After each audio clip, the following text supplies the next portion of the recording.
Hello जी, राम राम जी। कैसे हैं आप सब? आशा करते हैं आप सब बहुत अच्छे होंगे। स्वागत है आपका एक बार फिर से। और अभी दिन का 1 बजा है और धूप बहुत होने लगी है कैडी। थोड़ी देर बैठो तो फिर सहन नहीं होती है। अब से 1 हफ्ता पहले ही धूप की चाह थी कि भाई मौसम जो है बादल वाला और धुंध वाला होता था। थोड़ी बहुत धूप निकल जाए तो उसमें बहुत रिलीफ मिलता था, रिलैक्स मिलता था एकदम। और अभी ये धूप ना, ये दुश्मन दिखाई देने लगेगी कुछ और दिनों बाद। अभी तो ठीक लग रही है। अब हेल्थ के बारे में अपडेट दे दूं भाई। बबली की तबीयत जो है पिछले 1 डेढ़ हफ्ते से ख़राब चल रही है। उसका ट्रीटमेंट मुजफ्फरनगर से चल रहा है। तो जब 1.5 हफ्ते तक आराम नहीं लगा तो भाई लास्ट में जाके MRI कराया। और MRI की जो रिपोर्ट है वो भी बिल्कुल नॉर्मल है, उसमें भी कुछ नहीं आया। अब उसको सर दर्द होता है बहुत तेज़। स्टार्टिंग में डॉक्टर ने बताया था कि ये माइग्रेन का दर्द है, तो उसमें भी दवाइयों से कम आराम लग रहा था। तो उसके चलते जो है MRI कराया। लेकिन MRI की जो रिपोर्ट है मैं आपके सामने शेयर भी करूंगा, उसमें सब कुछ नॉर्मल लिखा हुआ आया है। हालांकि दवाइयाँ अभी चलेंगी क्योंकि भाई सर दर्द जो है अभी बीच बीच में कभी भी हो जाता है 2-3 दिन के गैप में। पहली बार इस तरह की जो बीमारी है वो फेस कर रहे हैं पूरे घर में। इस तरह का माइग्रेन का था नहीं। और इसके अलावा संभावना ये भी लगती है कि कहीं ऐसा ना हो किसी चीज़ का डिप्रेशन हो। घर पे बात कर लो कि कोई इशू ना चल रहा हो, मगर जो इशू चल रहा था वो तो बहुत पुरानी बात हो ली। वो जब डिप्रेशन होता तो तभी होता, लेकिन अब तो सब कुछ नॉर्मल है। अब इतने दिनों बाद तो होना नहीं चाहिए। खैर, किसी भी संभावनाओं से इनकार नहीं किया जा सकता जब शारीरिक रूप से इस तरह की बीमारी को फेस करना पड़े। हालांकि अब रिलीफ है, आराम है। और बीमारी वो कहते नहीं बड़े लोग, आती तो घोड़े की चाल से है और जाती चींटी की चाल से है। तो भाई रिकवर होने में पूरी तरह से समय तो लगेगा। और उसके लिए हम पूरा ध्यान भी रख रहे हैं। उसका ही नहीं, फैमिली मेम्बर में जैसे कि बच्चे भी हैं और भाई माता पिता भी हैं और हम भी हैं। तो जैसे कि मैं यहाँ घर पे रहता हूँ तो किसी के लिए भी कोई डिले नहीं करता। जैसे कि किसी को हेल्थ इशू होता है तो तुरंत डॉक्टर के पास जाना, टेस्ट चेकअप जो भी हैं वो कराने और रूट कोज पता करके बीमारी का ट्रीटमेंट चलाना, ये सबसे ज़्यादा प्रायोरिटी पे रहता है। क्योंकि मुझे बहुत फिक्र होती है, चिंता होती है अगर बच्चे को भी कुछ हो जाए या बड़े को भी कुछ हो जाए। क्योंकि आजकल आपको पता ही है कि बीमारियां वो नहीं रही हैं जो पहले समय में थी। आज से 10-15 साल पहले भी थी कि भाई चलो फीवर आया है, 10 दिन तक चल गया, 15 दिन तक चल गया या महीनों तक भी चला है। कई लोग बोल देते थे घर में ही बड़े बुजुर्ग की ये मियादी बुखार है, ये तो महीनों तक चलेगा तब जाके ठीक होगा। लेकिन उस तरह की बीमारियां अभी है नहीं। अब तत्काल इलाज की अच्छे डॉक्टर से ज़रूरत होती है, जो कि मैं प्रायोरिटी पर रखता हूँ और कोशिश करता हूँ कि भाई सभी को जो है ना इलाज तुरंत मिलना चाहिए। परिवार में सुख शांति तभी रहती है और दिमागी रूप से भी इंसान संतुलन में तभी रहता है जब घर में सभी सदस्य परिवार के स्वस्थ हों, मानसिक रूप से भी और शारीरिक रूप से भी।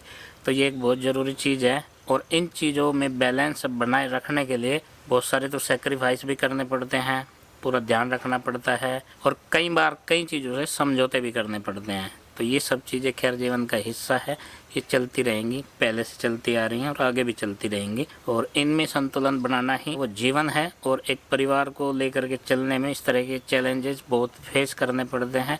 और मुझे लगता है, जहाँ तक मेरी सोच है, कि भाई जैसे जैसे जीवन आगे बढ़ता जाएगा, अभी जो हैं एक छोटे बच्चे वाली फैमिली वाले हैं और ये बच्चे बड़े होंगे तो चैलेंज भी बड़े होंगे, बड़ी बड़ी चुनौतियां आएंगी, उन्हें भी फेस करना है। ये सब चीज़ें जो हैं घर में चलती रहती है। तो हेल्थ अपडेट के बारे में ये था। उसको काफ़ी आराम है बबली को और दवाइयाँ अपना काम कर रही हैं। उम्मीद करते हैं, भगवान से प्रार्थना करते हैं कि वो जल्दी से स्वस्थ हो जाए और ठीक हो जाए और अपने परिवार में फिर से वही रूटीन, जैसा कि सबका मकसद होता है कि अपना घर परिवार चलाना, अपने बच्चों को पालना। तो अभी बच्चों का भी वैसे आने का टाइम हो रहा है, कुछ ही देर में वो स्कूल से वापस आने वाले हैं। तो उसकी जगह पे सुबह से रूटीन पे मैं लग जाता हूँ, मदद करता हूँ काफ़ी। जैसे कि प्रीति है, उस पर वर्कलोड बहुत है, उसमें छोटा मोटा काम जो हम कर सकते हैं उसमें हाथ बटाने की भी कोशिश करते हैं कि भाई वर्कलोड थोड़ा सा कम हो, हेल्प से थोड़ा सा जो है काम जल्दी निपट जाए। हालांकि जो इनके करने के काम है, जैसे कपड़े धोना, खाना बनाना, उसका तो वर्कलोड रहेगा ही भाई। बाकी बच्चों को सुबह तैयार करना, उन्हें स्कूल के लिए ड्रॉप करना, ये सब जिम्मेदारी रहती है मेरी भी और मैं भी इसमें पूरी तरह से हाथ बटाता हूँ। तो इस तरह से हमारी फैमिली चल रही है। इसके बावजूद भाई अभी परसों तरसों की बात है, एक दिन काम था बहुत ज़्यादा और मैंने सोचा मैं भाई प्रीति के ऊपर भी बहुत लोड है, सुबह से उठ के लग जाती है काम पे और शाम तक जो है काम काम काम, क्योंकि भाई कई सारे बच्चों के घर में काम बहुत होते हैं। ये चीज़ आप जानते ही हैं कि भाई उन्हें हर चीज़ रेडी करके देना और घर के काम में खाना बनाना और जैसे कपड़े धोना और इसके अलावा भी बहुत सारे काम ऐसे कि उनकी ज़रूरतों को पूरा करना। 3 दिन पहले क्या किया, मैं कहा चलो आज ना सब्ज़ी मैं बना देता हूँ और रोटियां तो बन जाएंगी जब तक बच्चे आएंगे। इससे क्या है कि लेट भी नहीं होगा लंच बच्चों का और काम भी समय से निपट जाएगा, थोड़ा मदद हो जाएगी। हर तरीके के लोग होते हैं, उसमें बहुत सारे कमेंट्स आए कि भाई ये तो पूरी तरह से जोरों का गुलाम हो गया है और जो काम औरत के होते हैं वो ये करने लगा है, इसे कुछ काम नहीं है अपना, ये बिल्कुल खाली आदमी है, ये निठल्ला है, घर पे ही पड़ा रहता है। देखो सबके वर्क प्रोफाइल अलग होते हैं, सब अपना अपना काम जो है वो बखूबी जानते हैं कि मुझे कैसे करना है। और अभी मेरा यही काम है व्लॉग बनवाना और व्लॉग आप तक पहुंचाना। तो इस तरह के कुछ कमेंट्स आए और मुझे पढ़ के लगा कि चलो ठीक है, उनकी भी बात, उन्होंने अपने स्तर पे जो भी अंदाज़ा लगाया है। लेकिन ऐसा नहीं है, अगर घर के फैमिली मेम्बर बीमार हों, जिसमें कि खास करके गृहिणियाँ जो होती हैं, तो उसमें अगर कुछ काम कर लिया जाए ऐसा कि जो वो रोज़ करती है जैसे खाना बनाना, तो इसमें कोई भाई घट तो जाएगा नहीं। और जब मैं रहता ही यहाँ पे हूँ और मेरा काम ही है यहाँ पे सपोर्टिंग सिस्टम के तौर पे जब मैं काम कर रहा हूँ, तो इसमें भी कोई बुराई नहीं है। एक दिन बना लिया तो उसमें क्या हो गया। और ये कहीं नहीं लिखा है भाई शास्त्रों में कि खाना बनाना केवल औरत की जिम्मेदारी है और घर के ये काम करना ये सब औरत की जिम्मेदारी है। अगर मेरे जैसा खाली आदमी हो घर पे तो उसको भी कर लेना चाहिए, इन चीज़ों में हाथ बटा देना चाहिए। हालांकि भाई मैंने बहुत टाइम खाना बनाया है खुद, क्योंकि लगभग 20 साल मैं घर से बाहर रहा हूँ और उस पीरियड में मैंने कभी भी जैसे ढाबे से खा लेते हैं रोज़ या कहीं टिफ़िन लगा लेते हैं रोज़, जैसे कि टिफ़िन सर्विस होती है, ऐसा खाना मैंने नहीं खाया। मैं जॉब में भी था और मैं पढ़ते टाइम भी था, चाहे मैं ड्यूटी से लेट हुआ या मुझे बहुत जल्दी जाना है तब भी, इवन ब्रेकफास्ट तक भी बाहर नहीं करते थे हम लोग। इसलिए मुझे खाना बनाना भी आता है, चाय पानी बनाना सब आता है और मुझे लगता है कि ये मेरे लिए ठीक है। इसमें अगर कोई जोरों का गुलाम कह दे, क्या भाई निठल्ला कह दे या निखट्टू कह दे, या कितने सारे शब्द हैं परिभाषित करने के, तो वो आप बोल सकते हैं। जो भी इनमें से बोलता है उस चीज़ से कोई फ़र्क नहीं पड़ता, क्योंकि हम अपना अगर काम कर रहे हैं, जिस चीज़ से हमारा घर चलता है, जिस चीज़ से हमारे घर में संतुलन रहता है, वो काम करने में कभी शर्म महसूस नहीं की जानी चाहिए, क्योंकि कोई घर में डालने नहीं आता और कोई सपोर्ट करने नहीं आएगा। अगर आपका काम है और उस काम से आपका घर चलता है, बैलेंस बनता है, संतुलन अच्छा रहता है, तो वो काम करने में कोई शर्म नहीं होनी चाहिए, उसमें चाहे कोई कुछ भी कहे। इसके अलावा बहुत सारे हमारे वेल विशर हैं जो हमें रोज़ देखते हैं, वेट करते हैं हमारे ब्लॉग का, उनके लिए भी बहुत बड़ा सा धन्यवाद।